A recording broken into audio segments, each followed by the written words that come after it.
আজকের ভিডিওতে আমি নিউক্লিওফিলিক প্রতিস্থাপন বিক্রিয়া সম্পর্কে তোমাদের কাছে আলোকপাত করতে চাই। সাধারণত প্রতিস্থাপন বিক্রিয়া দুই প্রকারের হয়, নিউক্লিওফিলিক এবং ইলেকট্রোফিলিক। আমরা আজকে এই নিউক্লিওফিলিক প্রতিস্থাপন বিক্রিয়া সম্পর্কে আলোচনা করব। অ্যাকচুয়ালি প্রতিস্থাপন বিক্রিয়া কি? প্রতিস্থাপন বিক্রিয়া মানে অ্যাকচুয়ালি ধরো একটা এক্সাম্পল বলছি তোমাকে। ধরো CH3OH আছে, তার সঙ্গে তোমার Cl মাইনাস বিক্রিয়া করে দেখা গেল CH3Cl প্লাস, আচ্ছা ধরো এখানে HCl ইউজ করছিলে, HCl থেকে Cl মাইনাসটাতে ছিল, তার সঙ্গে জল তৈরি হচ্ছে। অ্যাকচুয়ালি কি বিষয়টা ঘটছে না, দেখতে পাচ্ছি আমরা যে এই OH অংশটাকে কে প্রতিস্থাপিত করে দিচ্ছে, Cl মাইনাস অংশটা। তাহলে একজনকে সরিয়ে দিয়ে বা রিপ্লেস করে তার পরিবর্তে অন্যজন ঢুকছে বলে একে আমরা কি বলছি না, প্রতিস্থাপন প্রক্রিয়া। যেহেতু এটা নিউক্লিওফাইলের সাহায্যে সম্পাদিত হচ্ছে, তাকে আমরা কি বলি, নিউক্লিওফিলিক প্রতিস্থাপন বিক্রিয়া। আমরা আরেক প্রকারের জানি ইলেকট্রোফিলিক প্রতিস্থাপন বিক্রিয়া, সেখানে ইলেকট্রোফাইল লাগবে, সেটা আমরা পরের ক্লাসে আলোচনা করব। যাই হোক, Cl মাইনাসটাকে নিউক্লিওফাইল বলছি কেন? Cl মাইনাস মানে নিশ্চয়ই বুঝতে পারছো নেগেটিভ চার্জ রয়েছে, তার মানে সে নেগেটিভ চার্জ হওয়ার দরুন পজিটিভ জিনিসের প্রতি আকৃষ্ট হয়, অর্থাৎ নিউক্লিয়াসের প্রতি আকৃষ্ট হয়। কারণ আমরা ছোটোবেলা থেকে জেনেছি নিউক্লিয়াস মানে অ্যাকচুয়ালি পজিটিভ চার্জড। যেহেতু এখানে প্রতিস্থাপন প্রক্রিয়াটা, অর্থাৎ একটাকে সরিয়ে দিয়ে অন্যজন ঢুকছে, যে প্রক্রিয়াটা একটা নিউক্লিওফাইলের দ্বারা সম্পাদিত হচ্ছে, তাই আমরা এটাকে বলছি নিউক্লিওফিলিক প্রতিস্থাপন প্রক্রিয়া। এখন আমরা এই যে নিউক্লিওফিলিক প্রতিস্থাপন বিক্রিয়া বলছি, এটাকে আমরা সংক্ষেপে SN বিক্রিয়াও বলা হয়। A ফর সাবস্টিটিউশন মানে প্রতিস্থাপন, N ফর নিউক্লিওফিলিক, ওর জন্য N বলছি। ওকে, আমরা এই ক্লাসে দুই ধরনের SN বিক্রিয়া অর্থাৎ সাবস্টিটিউশন নিউক্লিওফিলিক প্রক্রিয়া সম্পর্কে আলোচনা করব। যেটা হচ্ছে কি তোমার, প্রথমটা হচ্ছে SN2, দ্বিতীয়টা হচ্ছে SN1, অর্থাৎ এই দুই টাইপ সম্পর্কে আমরা আলোচনা করব। এই আলোচনার পূর্বে আমাদের কতগুলো টার্ম মনে রাখা দরকার, কারণ এই টার্মগুলো বিভিন্ন সময়ে আমাদের ক্লাস যত অগ্রসর হবে তত আর কি আসবে। যেমন প্রথমে যেটা বললাম নিউক্লিওফাইল। নিউক্লিওফাইল আমাদের কাদের বলি? নিউক্লিওফাইল মানে যারা নিউক্লিয়াসের প্রতি আকৃষ্ট হয়, অর্থাৎ নিউক্লিয়াস লাভিং। এখন নিউক্লিয়াস মানে নিশ্চয়ই পজিটিভ চার্জ। এখন যে সমস্ত স্পিসিস নিউক্লিয়াস অর্থাৎ পজিটিভ চার্জের প্রতি আকৃষ্ট হয় তাদেরকে আমরা বলি নিউক্লিয়াস। যেমন একটু আগে বললাম Cl মাইনাস। এখন সবসময় যে নেগেটিভ চার্জ হতে হবে এমন কোনো ব্যাপার নেই। একটা এক্সাম্পল বলি, জলে লোন পেয়ার রয়েছে, সেই লোন পেয়ারটাই ইনভলভ রয়েছে। লোন পেয়ারটা মানে কি? ইলেকট্রন। এখন ইলেকট্রন মানে কি? সে নিশ্চয়ই নেগেটিভ চার্জ, তার মানে সে চাইবে কোনো পজিটিভ স্পিসিসের প্রতি আকৃষ্ট হয়ে সেখানে যুক্ত হতে। তাই নিউক্লিওফিলিক মানে বুঝবে নিউক্লিয়াস লাভিং, অর্থাৎ নিউক্লিয়াসের প্রতি আকৃষ্ট হয়। আর নিউক্লিয়াসের প্রতি কারা আকৃষ্ট হয়? যাদের মধ্যে ইলেকট্রন ডেনসিটি হাই রয়েছে। সেটা আইদার লোন পেয়ারের মাধ্যমে হতে পারে অথবা নেগেটিভ চার্জের মাধ্যমে হতে পারে। সেকেন্ড যে টার্মটা বলছি লিভিং গ্রুপ। আচ্ছা, এখানে একটা এই যে এক্সাম্পল তোমাদের বললাম যে CH3OH ছিল, সেখানে OHটাকে সরে গিয়ে তার পরিবর্তে Cl মাইনাস ঢুকলো, তাহলে কে লিভ করলো বা বেরিয়ে গেল? নিশ্চয়ই OH পার্টটা। তাহলে প্রতিস্থাপন প্রক্রিয়ায় যে বেরিয়ে যাচ্ছে তাকে আমরা বলছি লিভিং গ্রুপ, অর্থাৎ যে লিভ করছে, অর্থাৎ যে বেরিয়ে যাচ্ছে। অর্থাৎ বেরিয়ে যাচ্ছে মানে কি, মেন সাবস্ট্রেট যেটা ছিল, সাবস্ট্রেট মানে যেটা নিয়ে কাজ করছিলে, সেখান থেকে বেরিয়ে যাচ্ছে। তাহলে যে বেরিয়ে যাচ্ছে অর্থাৎ লিভ করে দিচ্ছে আর কি। আচ্ছা, এবার আসছে RDS অর্থাৎ রেট ডিটারমিনিং স্টেপ। একটা রিয়াকশান অনেকগুলো ধাপে সম্পাদিত হতে পারে এবং এই ধাপগুলোর রেটটাও বিভিন্ন বিভিন্ন হতে পারে। মনে করো একটা রিয়াকশান হচ্ছে দুটো ধাপে সম্পন্ন হচ্ছে, মনে করো A থেকে আমার অ্যাকচুয়ালি C তৈরি হওয়ার কথা। প্রথমে A থেকে B তৈরি হচ্ছে, মেকানিজমে দেখতে পাচ্ছি, তারপর সেই B থেকে C-তে তৈরি হচ্ছে। এইভাবে রিয়াকশানটা অগ্রসর হচ্ছে। এদের মধ্যে যেটা স্লো স্টেপ হবে, অর্থাৎ এই দুটো স্টেপের মধ্যে মনে করা হলো যে এই প্রথম স্টেপটা হচ্ছে স্লো স্টেপ, অর্থাৎ এটা ধীর গতিতে সম্পন্ন হয়, অর্থাৎ রেটটা আস্তে আছে। আর দ্বিতীয় যে ধাপটা সেটা অনেক ফাস্ট গতিতে হচ্ছে, ওই জন্য বলি রেটটা অনেক ফাস্ট গতিতে হচ্ছে। এদের মধ্যে প্রথম যে ধাপটা, যেহেতু এই ধাপটা স্লো গতিতে হচ্ছে বা স্লো রেটে হচ্ছে, ওই জন্য এই ধাপটাকে বলবো আমরা আরডিএস অর্থাৎ রেট ডিটারমিনিং স্টেপ। কারণ ওই রেটটার ওপরেই বা ওই স্টেপটার ওপরেই কিন্তু বিক্রিয়ার হারটা নির্ধারিত হবে। আমি বিস্তারিত যখন কেমিক্যাল কাইনেটিক্স অধ্যায় পড়িয়েছিলাম তখন সেই অধ্যায়ে বিস্তারিত আরডিএস সম্পর্কে আলোচনা করেছি, এবং দেখা যাবে এই ধাপটার ওপরেই কী হবে, যেটা স্লো ধাপ তার ওপরেই টোটাল বিক্রিয়ার হারটা নির্ধারিত হবে। আর ট্রানজিশন স্টেট বলতে বোঝায় কি? ট্রানজিশন স্টেট অ্যাকচুয়ালি কোনো একটা বিক্রিয়ার একটা অস্থায়ী স্টেট, যে স্টেটটা রিপ্রেজেন্ট করে যে কোন বন্ডটা ব্রেক করছে, কোন বন্ডটা তৈরি হচ্ছে।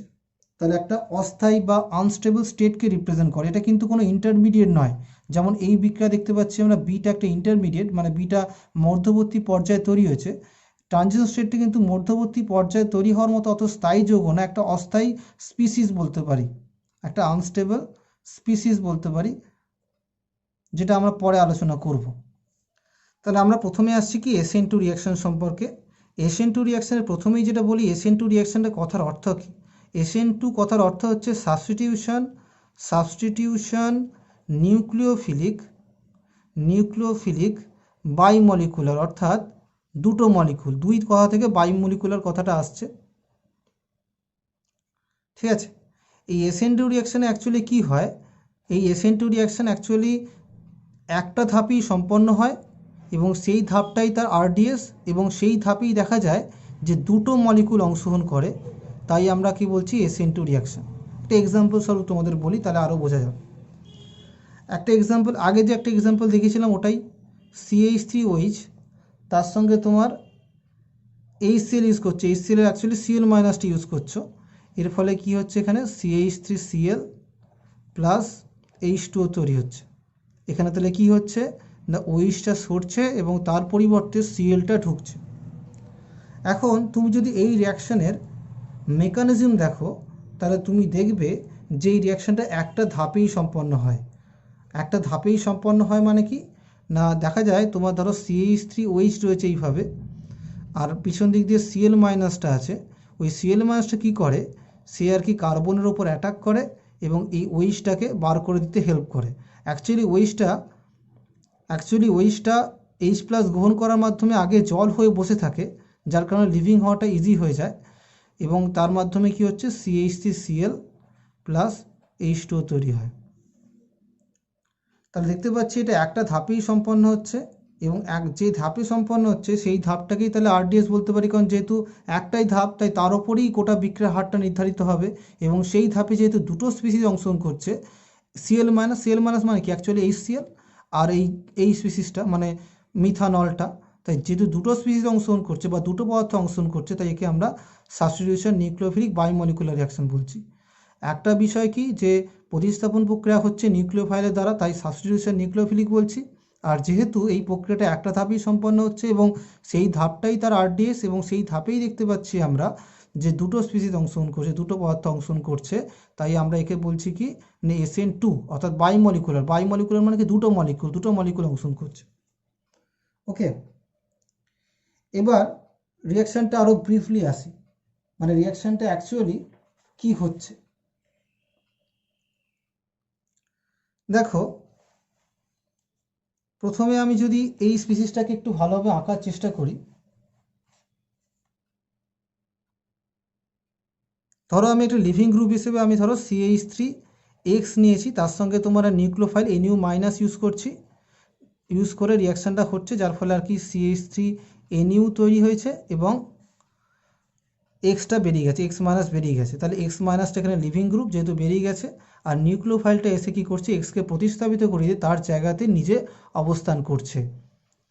এখন একে যদি একটু ঠিকঠাক করে আঁকি, মানে আমি 3 ডাইমেনশনালি টেট্রাহাইড্রাল স্ট্রাকচারটা আঁকি, তাহলে কীরকম দেখায় দেখো। কার্বন আমি এঁকেছি, এদিকে X রাখলাম,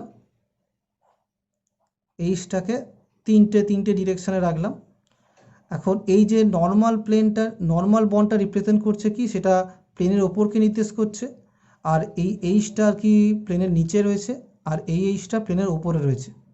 তা 3 ডাইমেনশনাল স্ট্রাকচার আর কি এইভাবে রয়েছে, একটা প্লেনে মনে করো এটা ধরো উপরে আর এটা মনে করো নিচে, এই যে আঙুলটা যেটা আমি নিচের দিকে নাড়াচ্ছি আর কি, এটা নিচে রয়েছে। আর এদিকে কি হচ্ছে আমার এই বরাবর একটা লিভিং গ্রুপ আছে। এবার কি হচ্ছে নিউক্লিওফাইলটা এসে কি করছে, নিউক্লিওফাইলটা এসে পিছন দিক দিয়ে অ্যাটাক করছে।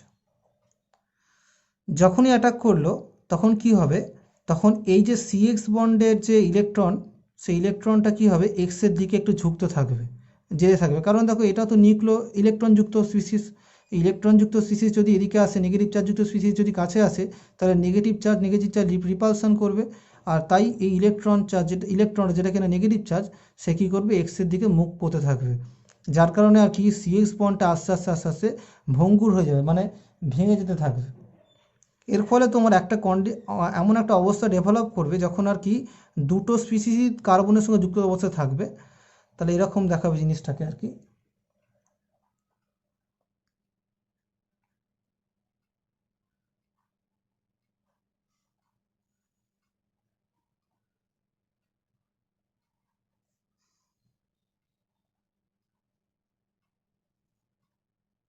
এইরকম একটা অবস্থা ডেভেলপ করবে।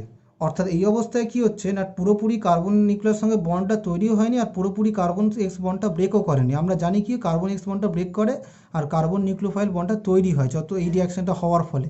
এখন একটা মিডল কন্ডিশনে কী হবে, মিডল কন্ডিশনে এরকমভাবে দুটোই বন্ডই ভঙ্গুর অবস্থা থাকবে, মানে কোনোটা পুরোপুরি তৈরিও হয়নি, কোনোটা পুরোপুরি ভেঙেও যায়নি। এবং এই অবস্থায় কী হবে, ওই নেগেটিভ চার্জটা পার্শিয়ালি দুটো স্পিসিস বা দুটো অংশের মধ্যে কিন্তু তোমার লোকালাইজ থাকে, পার্শিয়ালি লোকালাইজ থাকে। কেন বলছি, কারণ নেগেটিভ চার্জটা তো এখনও পুরোপুরি এক্সের উপর যায়নি, বা নিউক্লিওফাইলের নেগেটিভ চার্জটা পুরোপুরি তো এখন কার্বনের কাছে যায়নি, তাই আর কি তার উপরে একটা পার্শিয়াল নেগেটিভ চার্জ এখনও রয়েছে। এই নেগেটিভ চার্জটাই তো অ্যাকচুয়ালি বন্ড তৈরি করতে হেল্প করছে, সেই নেগেটিভ চার্জটা এখন পার্শিয়ালি রয়েছে, পুরোপুরি বন্ড তো তৈরি হয়নি, ওই জন্য দুটোকে পার্শিয়ালি আমি এঁকেছি। এরপরে কি হয়, এরপরে তোমার যে এই পুরোপুরি এই বন্ডটা ব্রেক করে যায় এবং যার ফলে আমার কার্বন থাকে এই বরাবর এক্স থাকলো, এই এইচ থাকলো, এই বরাবর তোমার হচ্ছে যে একটা এইচ থাকলো, এই বরাবর এইচ থাকলো, যেমনভাবে এইচটা রয়েছিল আর কি। খাতার প্লেনে কিছু ছিল, খাতার ওপরে কিছু ছিল, খাতার নিচে কিছু ছিল, মানে একটা করে ছিল, তাও তো থাকবেই। আর নিউক্লিওফাইলটা এই বিপরীত দিক দিয়ে যুক্ত হয়ে থাকবে আর এক্স মাইনাসটা বেচারা সে কিনা বেরিয়ে যাবে। এবং এই টোটাল পদ্ধতিটা একটা ধাপেই সম্পন্ন হয়। আমি যদিও দুটো ধাপে লিখেছি, অ্যাকচুয়ালি এই প্রসেসটা একটা ধাপেই সম্পন্ন হচ্ছে। এটাকে ট্রানজিশন স্টেট বলছি, এটা একটা অস্থায়ী অবস্থা, ঠিক আছে, এটা অবশ্যই একটা অস্থায়ী অবস্থা। এবং এখানে দেখতে পাচ্ছি যে একটা ধাপেই সম্পন্ন হচ্ছে, এটাই আরডিএক্স। এবং এই যে স্টেপটাতে দুটো স্পিসিস অংশগ্রহণ করছে, তাই একে আমরা বাইমলিকুলার বলছি, ওই জন্য SN2 বলছি। এখানে একটা খেয়াল করার মতো বিষয় হলো এটাই যে এই যে কার্বনটার কথা বলছি না, এই কার্বনটা হচ্ছে আমার sp3 হাইব্রিডাইজড। কারণ তোমরা পড়েছো যে সংকরায়নের ক্ষেত্রে sp3 হাইব্রিডাইজ কীরকমভাবে হয়। আর নতুন যে যৌগটা তৈরি হলো সেখানে কার্বনটা কিন্তু sp3 হাইব্রিডাইজড। কিন্তু যে ট্রানজিশন স্টেটটা রয়েছে, ট্রানজিশন স্টেট যাকে আমরা TS বলছি, সেই স্টেটে কিন্তু এই কার্বনটা আমার sp2 হাইব্রিডাইজড হয়ে গেছে। এটা হচ্ছে চেঞ্জ, মানে হাইব্রিডেশন চেঞ্জ, মানে প্রথমে sp3 ছিল, তারপরে sp2 হলো, মানে এই যে কার্বন আছে তার কথা বলছি আর কি, তারপরে সেই কার্বনটা আবার sp3-তে কনভার্ট হয়ে গেল। তাহলে দেখো এই রিয়াকশান যদি আমি আরেকবার লিখি, CH3X তার সঙ্গে তোমার মনে করো NU মাইনাস বিক্রিয়া করে তৈরি হচ্ছে CH3NU প্লাস X মাইনাস তৈরি হচ্ছে। এই ধাপে আমরা দেখতে পাচ্ছি যে এই রিয়াকশানটা একটা ধাপেই সম্পন্ন হচ্ছে বিক্রিয়াটা, এবং সেটা কি আরডিএস বলি, একটু আগে যেটা বললাম, এবং দুটো স্পিসিস অংশগ্রহণ করছে বলে বাইমলিকুলার বলছি। এবং এর ক্ষেত্রে আমরা সেই রেট ইকুয়েশন লিখতে পারি R সমান K into concentration of CH3X into concentration nucleophile. অর্থাৎ এই যে দুটো সাবস্ট্রেট রয়েছে দুটোর কনসেন্ট্রেশনটাই এখানে রেট ইকুয়েশনে আমরা ইউজ করব। এখন এখানে Rটা হচ্ছে রেট, K হচ্ছে রেট কনস্ট্যান্ট, আর এগুলো হচ্ছে কনসেন্ট্রেশন অর্থাৎ ঘনত্ব, এর ঘনত্ব এবং এর ঘনত্ব। ঠিক আছে, তাহলে বুঝতে পারলে এখানে যেহেতু আরডিএক্স স্টেপে এই দুজনেই অংশগ্রহণ করছে, তাই দুজনের গাঢ়ত্ব যেটা আছে সেটাই গুরুত্বপূর্ণ। তাই নিউক্লিওফাইলের গাঢ়ত্বটা বাড়ালে এই রিয়াকশানের রেট বাড়বে, আবার সাবস্ট্রেটের গাঢ়ত্ব বাড়ালেও এই রিয়াকশানের রেটটা বৃদ্ধি পাবে। এরপরে আমি যেটা বলছি SN1 রিয়াকশন। SN1 রিয়াকশন মানে বুঝতে পারছো, সাবস্টিটিউশন নিউক্লিওফিলিক ইউনিমলিকুলার। আগেরটা যেমন ছিল বাইমলিকুলার, ওয়ান ফর এখানে ইউনিমলিকুলার। তাহলে সাবস্টিটিউশন নিউক্লিওফিলিক ইউনিমলিকুলার।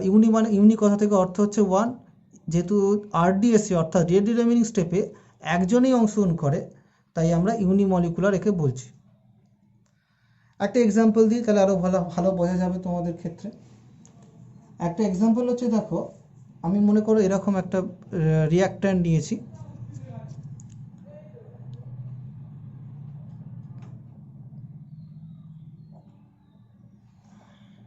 এবার এখানে আমরা নিউক্লিওফাইলেসে OH মাইনাস ইউজ করছি। OH মাইনাস ইউজ করলে কি হচ্ছে, বিআরকে সরিয়ে দিয়ে তার পরিবর্তে OH ঢুকে যাবে, যার মাধ্যমে আমার হবে কি, এটা তৈরি হলো। তাহলে এক্ষেত্রেও দেখতে পাচ্ছি আমরা যে নিউক্লিওফাইলের সাহায্যে, অর্থাৎ OH মাইনাস মানে নিউক্লিওফাইল মানে নিউক্লিয়াসের প্রতি আকৃষ্ট হয়, তাহার সাহায্যে আমরা কি করছি, একটা গ্রুপকে প্রতিস্থাপিত করে দিয়ে অর্থাৎ সরিয়ে দিয়ে তার পরিবর্তে আমি অন্য মানে সে নিজে ঢুকে যাচ্ছে আর কি, তাই একে বলছি আমরা SN বিক্রিয়া। এবং এই যে বিক্রিয়াটা লিখলাম আমি, এই বিক্রিয়া যদি মেকানিজম আঁকি তখন বুঝতে পারবে এই রিয়াকশানটা অ্যাকচুয়ালি দুটো ধাপে সম্পন্ন হয়। আগেরটা যেমন একটা ধাপেই সম্পন্ন হয়েছিল, একটা ধাপেই OH মাইনাস ঢুকছিল এবং বিআর মাইনাস বা মানে লিভিং গ্রুপটা বেরোচ্ছিল, নিউক্লিওফাইল ঢুকছিল আগেরটার ক্ষেত্রে। এখানে দেখতে পাবো আমরা যে প্রথমে লিভিং গ্রুপটা বেরোবে ভদ্রভাবে, তারপরে তোমার ওই নিউক্লিওফাইলটা যুক্ত হবে। তাহলে আমরা বলতে পারি যে টোটাল প্রক্রিয়াটা আমার দুটো ধাপে সম্পন্ন হবে। আচ্ছা, ধাপগুলো কি কি যদি এর রেসপেক্টেই বলি, তাহলে দেখবে প্রথমে কি হবে,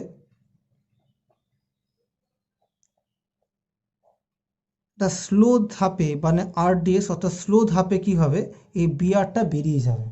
বিআরটা কি করবে, ভালোভাবে বেরিয়ে যাবে। যেই বিআরটা বেরিয়ে গেল তখন কি হবে, এক্ষেত্রে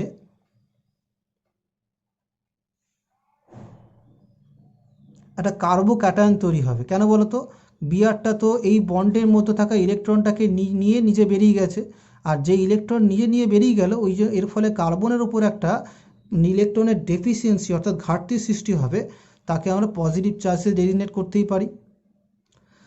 এরপরে কি হবে, এই একটা তাহলে স্টেপ 1 হলে একটা স্টেপে কমপ্লিট হয়ে গেল। এর পরের স্টেপে কি হবে, এর পরের স্টেপ যে কার্বোক্যাটায়নটা আমি একটু আগে আঁকলাম, সে কি করবে, নিউক্লিওফাইলের সঙ্গে বিক্রিয়া করবে। অর্থাৎ আমরা নিউক্লিওফাইল হিসেবে এখানে OH মাইনাস নিয়েছি, সেই OH মাইনাসের সঙ্গে বিক্রিয়া করবে। তাহলে OH মাইনাসটা এলো, এসে আর কি বিক্রিয়া করবে। বিক্রিয়া করার ফলে কি হবে, যেটা এখানে ঢুকে যাবে অ্যাকচুয়ালি। কারণ কি, নেগেটিভ চার্জ, সে পজিটিভ চার্জের প্রতি আকৃষ্ট হবে, তাই সে এখানে ঢুকে যাবে। তাহলে CH3 আর এখানে থাকলো OH, এটাকে আমরা স্টেপ 2 বলছি। তাহলে দুটো ধাপে আমার এখানে সম্পন্ন হচ্ছে। দেখো এখানে প্রথম যে ধাপটা, সেই ধাপটা আর কি স্লো হয়, আর দ্বিতীয় ধাপটা ফাস্ট হয়। তাহলে আগেরটার ক্ষেত্রে তো একটা ধাপই সম্পন্ন হচ্ছিলো এবং সেটাই তার মানে RDS বলেছিলাম, অর্থাৎ রেট ডিটারমিনিং স্টেপ, অর্থাৎ সেই ধাপের ওপরেই বিক্রিয়ার হারটা নির্ভর করছিল। কিন্তু এখানে প্রশ্ন এসে দাঁড়ায় যে এখানে কোনটা RDS হবে, অর্থাৎ এখানে তো দুটো ধাপে সম্পন্ন হচ্ছে।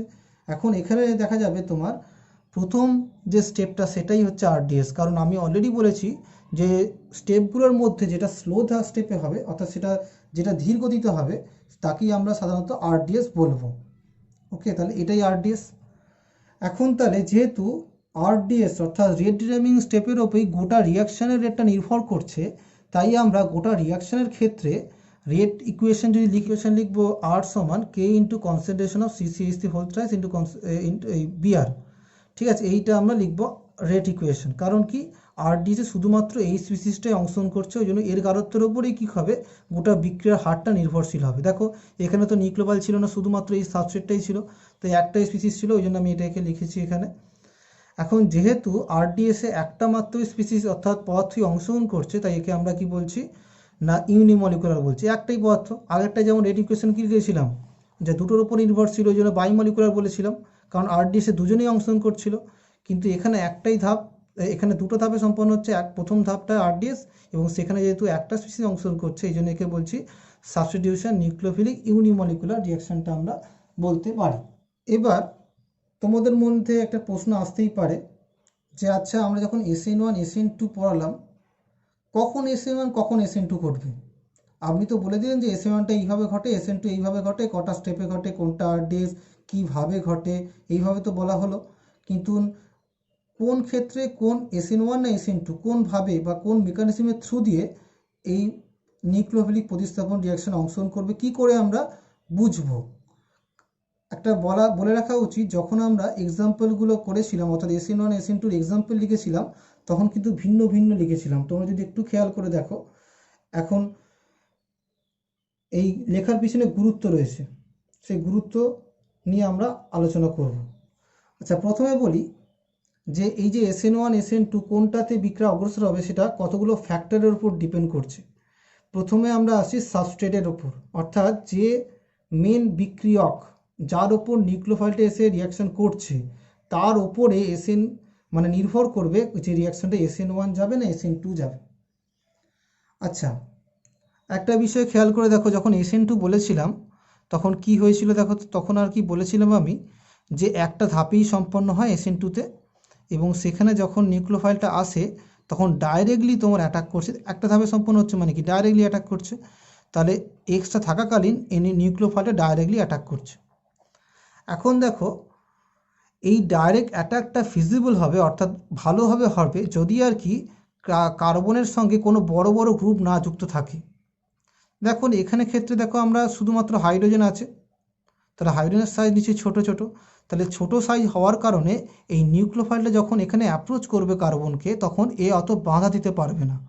কিন্তু যদি আমি একটা এক্সাম্পল বলি তোমাকে, যে ধরো কার্বন রয়েছে, প্রত্যেকটা কার্বনের সঙ্গে মিথাইল গ্রুপ যুক্ত রয়েছে, হাইড্রোজেনের পরিবর্তে আমি মিথাইল গ্রুপ নিচ্ছি একটা এক্সাম্পল স্বরূপ সাবস্ট্রেট ক্ষেত্রে, তাহলে যখনই মিথাইল গ্রুপ নিলাম তখন কিন্তু ব্যাপারটা অনেকটাই জটিল হয়ে গেল, কারণ এই নিউক্লিওফাইলটা কিন্তু এসে এবার ডাইরেক্টলি যখনই এই কার্বনকে অ্যাপ্রোচ করতে যাবে তখন কি করবে, এই বড় বড় CH3 গ্রুপগুলো কিন্তু তোমার তার সামনে বাধা হয়ে দাঁড়াবে, অর্থাৎ তাকে রেজিস্ট করবে কার্বনের প্রতি অ্যাপ্রোচ করার আগে।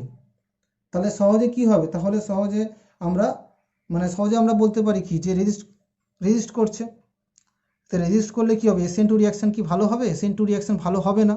তাহলে SN2 রিয়াকশান হওয়ার জন্য যে সাবস্ট্রেটটা হতে হবে সেই সাবস্ট্রেটটা অর্থাৎ সেই সাবস্ট্রেটের যে কার্বনটা অর্থাৎ যেই কার্বনের উপর নিউক্লিওফিল অ্যাটাক করছে তার স্টেরিক হিন্ডেনটা কম হতে হবে, অর্থাৎ এই ভিড়টাকে এখানে কম হতে হবে। তাহলে স্টেরিক মানে কি, স্টেরিক মানে ভিড়, ঠিক আছে, স্টেরিকটাকে কম হতে হবে কখন SN2 হওয়ার জন্য, কারণ SN2-তে ডাইরেক্টলি নিউক্লিওফাইলটা অ্যাপ্রোচ করে কার্বনকে, আর সেই অ্যাপ্রোচের পিছনে বাধা হয়ে দাঁড়াচ্ছে কে, ওই যে বড় বড় লিভিং গ্রুপগুলো, যখন আমরা বড় বড় গ্রুপ নিচ্ছি, ঠিক আছে। তাহলে এটা হলো, তাহলে SN2 রিয়াকশনের ক্ষেত্রে আমি দেখব যে সাবস্ট্রেটটার কেমন ক্রাউডেড। আচ্ছা দেখো, এটা যদি আমি বলি যে যত আর কি 1 ডিগ্রি থেকে 2 ডিগ্রি থেকে 3 ডিগ্রির দিকে যাবে, অর্থাৎ 3 ডিগ্রি কার্বন মানে কি, কার্বনের সঙ্গে আরও কার্বন যুক্ত রয়েছে, 3টে কার্বন যুক্ত রয়েছে, 2টো কার্বন যুক্ত থাকলে কার্বনের সঙ্গে 2 ডিগ্রি বলবো, আর কার্বনের সঙ্গে একটা কার্বন যুক্ত থাকলে তখন 1 ডিগ্রি বলবো। তো এটা কত ডিগ্রি, এটা নিশ্চয়ই তোমার 3 ডিগ্রি, তার কারণ 3টে কার্বন যুক্ত রয়েছে বলে। তাহলে এক্ষেত্রে দেখতে পাচ্ছি যত 1 ডিগ্রি থেকে 2 ডিগ্রি থেকে 3 ডিগ্রিতে যাবো তত কিনা SN2 রিয়াকশানটা প্রবলেম হবে, তত SN2 রিয়াকশানটা হবে না, হওয়ার প্রবণতা কমে যাবে যত 1 ডিগ্রি থেকে 2 ডিগ্রি থেকে 3 ডিগ্রি যাব।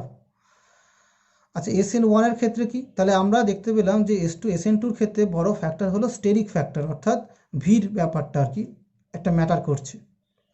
আচ্ছা, SN1-এর ক্ষেত্রে কি ম্যাটার করবে, SN1-এর ক্ষেত্রে কি হয়, SN1-এর ক্ষেত্রে তো প্রথমে আমরা বলেছি যে প্রথমে একটা কার্বোকাটায়ন তৈরি হয়, প্রথমে তো ধরো বিআর ছিল, বিআরটা বেরিয়ে যাওয়ার মাধ্যমে প্রথমে কার্বোকাটায়ন তৈরি হলো একটা স্লো স্টেপের মাধ্যমে, সেই কার্বোকাটায়ন তৈরি হওয়ার পর নেক্সট ওই কার্বোকাটায়নটা আবার পরবর্তী স্টেপে অংশগ্রহণ করছে। এই কার্বোকাটায়ন দেখতে পাচ্ছি পরবর্তী স্টেপে আবার একটা নিউক্লিওফাইল, অর্থাৎ ধরো মনে করো আমি NU- দিলাম, সেই নিউক্লিওফাইলের সঙ্গে যুক্ত হচ্ছে। এখন এক্ষেত্রে কি ফ্যাক্টর হয়ে দাঁড়াচ্ছে, এক্ষেত্রে বলছে তোমার যে এই কার্বোকাটায়নের স্টেবিলিটিটা ফ্যাক্টর হয়ে দাঁড়াচ্ছে। এই যে কার্বোকাটায়ন অর্থাৎ কার্বনের পজিটিভ চার্জ, এই যে স্পিসিসটা তৈরি হয়েছে, এই যত ভালো স্থায়ী হবে তত আর কি রিয়াকশানটা SN1-এর দিকে বেশি টার্ন করবে, অর্থাৎ রিয়াকশানটা SN2 হবে না, তার পরিবর্তে SN1-এর দিকে বেশি টার্ন করবে যত কার্বোকাটায়নের স্থায়িত্ব বাড়বে। আমাদের যে এই যে এক্সাম্পলটা করেছি এখানে যে কার্বোক্যাটায়নটা এঁকেছি সেটা একটা 3 ডিগ্রি কার্বোক্যাটায়ন। এই 3 ডিগ্রি কার্বোক্যাটায়নটা খুব ভালো স্থায়ী হয়। সেই স্থায়িত্ব তোমরা 11-এ অলরেডি পড়েছো যে CH3 গ্রুপগুলো কী রয়েছে, প্লাস আই ইফেক্ট রয়েছে। আর CH3 যার জন্য কি হবে, সেই ইলেকট্রনকে এই পজিটিভ চার্জ কার্বনের সেন্টারের দিকে ঠেলতে থাকবে, আর যত ঠেলবে তত কি হবে, তত তার স্থায়িত্ব বাড়তে থাকবে, কারণ চার্জ কমবে, চার্জ কমলে পজিটিভ চার্জ কমতে থাকবে, যার ফলে তার স্থায়িত্ব বাড়বে। তাহলে যত কার্বোকার্বনের স্থায়িত্ব বাড়বে তত আর কি রিয়াকশানটা SN1 এর দিকে টার্ন করবে। তাহলে যত আর কি রিয়াকশানটা 1 ডিগ্রি থেকে 2 ডিগ্রি, 2 ডিগ্রি থেকে 3 ডিগ্রি যাবে, তত তোমার কার্বনের সঙ্গে যুক্ত থাকা কার্বনের সংখ্যা বাড়বে, যার ফলে এই স্টেবিলিটি বাড়বে কার্বোক্যাটায়নের, যার ফলে আর কি SN1 এর দিকে বেশি মুভ করবে।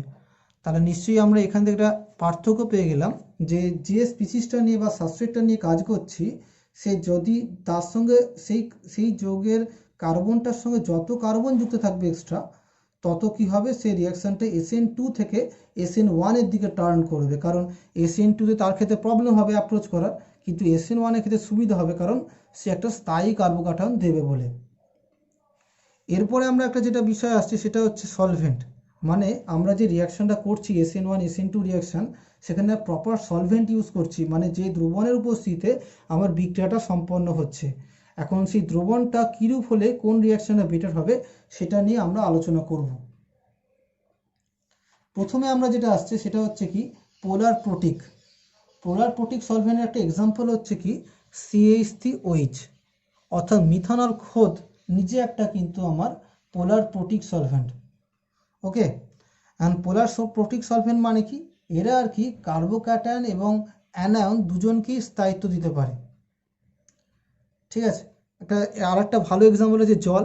জল একটা তোমার প্রোটিক সলভেন্ট, এ কী করে, কার্বোক্যাটায়ন কার্বন আয়ন দুজনকেই স্থায়িত্ব দিতে পারে। এখন দুজনকে স্থায়িত্ব দেওয়া পারে মানে কি হবে তার স্থায়িত্ব দেবে, আমি একটা এক্সাম্পল সহ যদি বলি যে একটা মনে করো যে কার্বোক্যাটায়ন R+ তৈরি হয়েছে, এই R+কে কী করবে, সে এই জলের অণুগুলো, জলে তো আমার লোন পেয়ার রয়েছে বা নিঃসঙ্গ ইলেকট্রন জোড় রয়েছে, সেই জোড়টা দিয়ে কিন্তু সে স্থায়িত্ব দেবে। সে কী করবে, এইভাবে তোমার অক্সিজেনটা কী করবে না, এই R+কে ইলেকট্রন দেবে, যার ফলে আর কি একটা বন্ড তৈরি হবে, ইন্টারাকশান তৈরি হবে তাদের মধ্যে, দুজনের মধ্যে। একই রকমভাবে ওপরের দিকে একটা, এইভাবে তোমার চারদিকে মোটামুটি কিছু সংখ্যক জলের অণু কী করবে, যুক্ত হবে আরের সঙ্গে, যার ফলে আরকে কী করে স্থায়িত্ব দিচ্ছে, স্টেবিলিটি দিচ্ছে।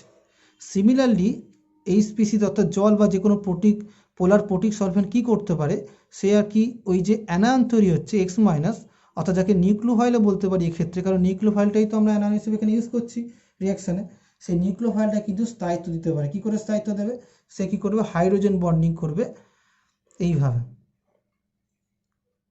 হাইড্রোজেন বন্ডিং করবে।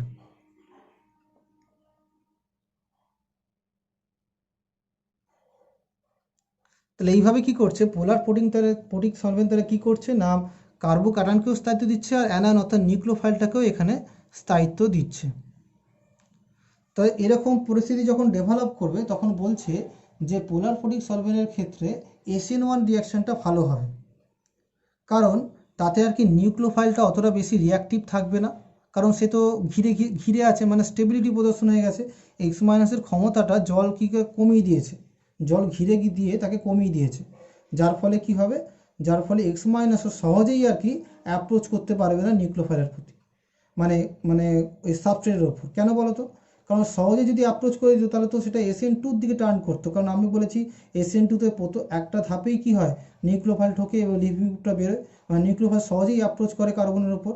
আর SN1 রিয়াকশানে কী বলেছিলাম, লিভিং গ্রুপটা প্রথমে বেরিয়ে যায়, কার্বোকার্বন তৈরি হয়, তারপরে তোমার ওই নিউক্লিওফাইলটা অ্যাটাচড হয়। তার মানে নিউক্লিওফাইলের কার্যক্ষমতা SN2 রিয়াকশানে ভালো, তাহলে নিশ্চয়ই কার্যক্ষমতা কমে গেলে কী হবে, সেই রিয়াকশানটা SN1 এর দিকে টার্ন করবে। তাহলে পোলার প্রোটিক ইউজ করলে আমরা SN1 রিয়াকশানটা বেটার হবে। আর পোলার অ্যাপ্রোটিক মানে কি, পোলার অ্যাপ্রোটিক সলভেন্ট হচ্ছে যে সমস্ত সলভেন্ট শুধুমাত্র কার্বোক্যাটায়নকে স্থায়িত্ব দিতে পারে বা যে কোনো ক্যাটায়নকে স্থায়িত্ব দিতে পারে, অ্যানায়নকে দিতে পারে না, তাকে বলছি আমরা পোলার অ্যাপ্রোটিক সলভেন্ট। তার একটা এক্সাম্পল হচ্ছে তোমার DMSO বলতে পারি, বা একটা DMSOই বলি, DMSO অর্থাৎ এর স্ট্রাকচারটা এরকম। ঠিক আছে, ডাইমিথাইল সালফঅক্সাইড।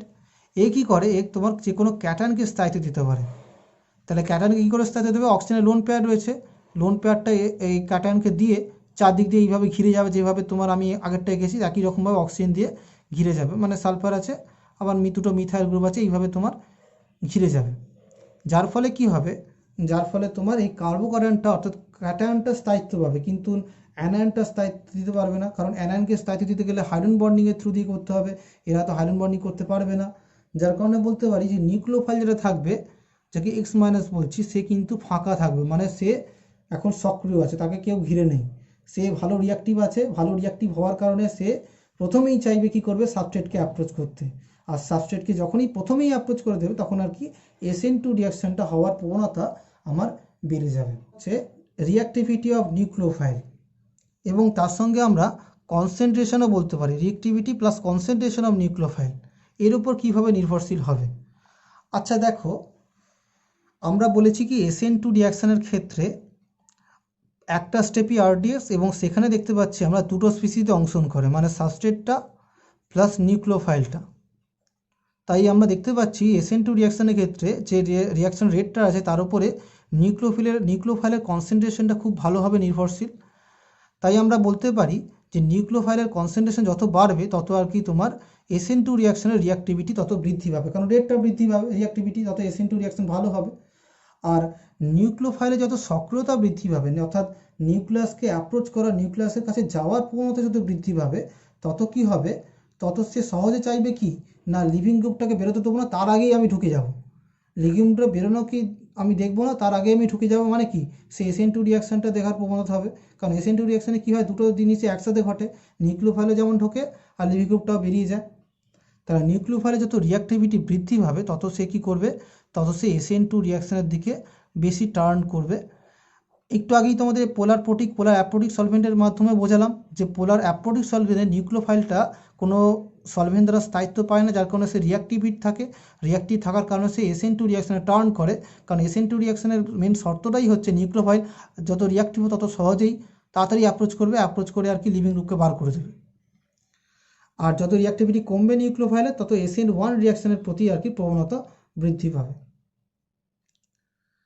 আচ্ছা, এবার যেটা আসছে লিভিং গ্রুপটা, সবচেয়ে শেষ ফ্যাক্টর যেটা হচ্ছে লিভিং গ্রুপ। লিভিং গ্রুপ মানে কি, যেটা বেরিয়ে যাচ্ছে। এখন আমরা জানি কি SN2 রিয়াকশানে দুটো একসাথেই ঘটে, অর্থাৎ বেরিয়ে যাওয়াটা আর যুক্ত হওয়াটা একসাথেই ঘটে। আর SN1 রিয়াকশানে প্রথমে বেরিয়ে যায়, তারপরে এসে যুক্ত হয়, তাই তো। তাহলে প্রথমে SN2তে দুটো একসাথেই সম্পন্ন হয়, কিন্তু SN1-এ প্রথমে বেরিয়ে যায় তারপরে যুক্ত হয়। এখন যত ভালো লিভিং গ্রুপ হবে সে চাইবে না বাবা নিউক্লিওফাইলটা না আসুক, আমি আগে বেরিয়ে যাই। তাহলে লিভিং গ্রুপ যত ভালো হবে সে চাইবে তাড়াতাড়ি আমি বেরিয়ে যাব, নিউক্লিওফাইল আসুক বা না আসুক আমার দেখার দরকার নেই, আমি লাথি ঝাঁটা খাওয়ার আগে নিজে থেকে বেরিয়ে যাব। তাহলে লিভিং গ্রুপটা যত ভালো হবে তত সে SN1-এর দিকে টার্ন করবে, অর্থাৎ আগে বেরিয়ে যাবে। বেরিয়ে গেলে কার্বোকাটায়ন তৈরি হবে, তারপরে পরবর্তী স্টেজে বা স্টেপে কি হবে, নিউক্লিওফাইলটা এসে ওই নিউক্লিওফাইল মানে ওই কার্বোকাটায়নের প্রতি অ্যাপ্রোচ করবে, এবং যার ফলে আমার প্রোডাক্টটা সম্পন্ন হবে। তাহলে যত ভালো লিভিং গ্রুপ হবে তত আর কি লিভিং গ্রুপের লিভিং এবিলিটি যত বাড়বে, লিভিং এবিলিটি মানে কি বেরিয়ে যাওয়ার প্রবণতা যত বাড়বে, তত তোমার কি হবে SN1-এর দিকে রিয়াকশানটা আমার টার্ন করবে। আর নিউক্লিওফাইল যত রিয়াক্টিভ হবে তত SN2 রিয়াকশানটা টার্ন করবে। এইগুলো ছিল SN1 এবং SN2 রিয়াকশান, এবং তার কোন রিয়াকশানটা কার উপর নির্ভর করবে, মানে কোন কোন ফ্যাক্টরের উপর SN1 SN2 রিয়াকশান নির্ভর করে, সেটা আমরা এই ক্লাসে আলোচনা করলাম সম্পূর্ণ প্রকারে।